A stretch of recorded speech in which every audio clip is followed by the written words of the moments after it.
haven't touched a single book? You're not alone. Most people want to read more, but they struggle to stick with it. Today, I'm going to show you how to start reading every day without feeling overwhelmed, even if you think you don't have time. By the end of this video, you'll know how to make reading a habit that actually sticks, and you might even start enjoying it. Start small. Don't force yourself to read 50 pages a day. Most people burn out fast that way. Instead, start with 5 to 10 pages or 10 to 15 minutes daily. Here's a trick. Tie it to something you already do.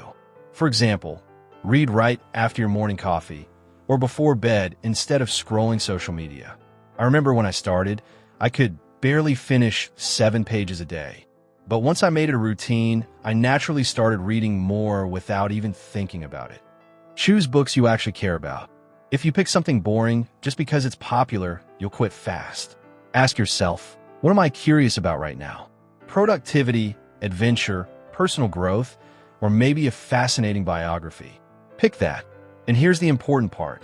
Don't feel guilty if you abandon a book. Life's too short for boring books. Reading should be fun.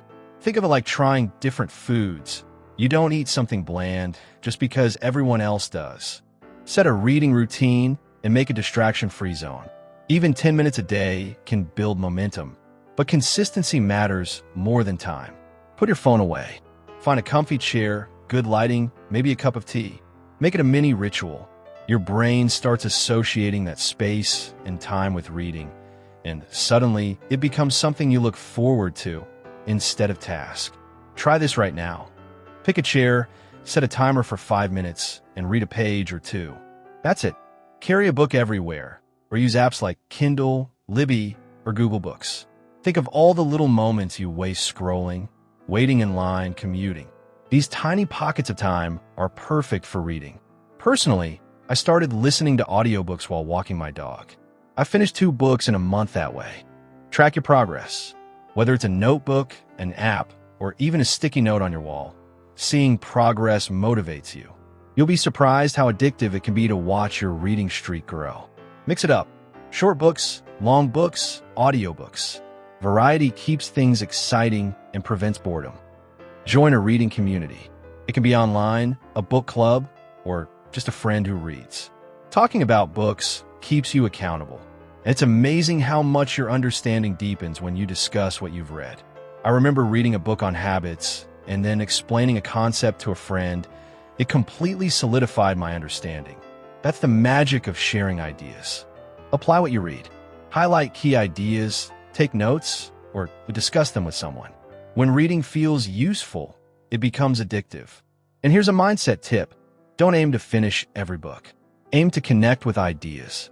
Even a single powerful insight can change the way you think, work, or live. I once read just a few pages about time management, and it completely transformed how I schedule my day. That's the real value of reading. Reading isn't about finishing books. It's about discovering ideas that grow your mind. You don't need to read hundreds of pages a day. Small, consistent steps are what build a lifelong habit. As Francis Bacon once said, some books are to be tasted, others to be swallowed, and some few to be chewed and digested. Start small, stay consistent, and enjoy the journey. Your future self will thank you.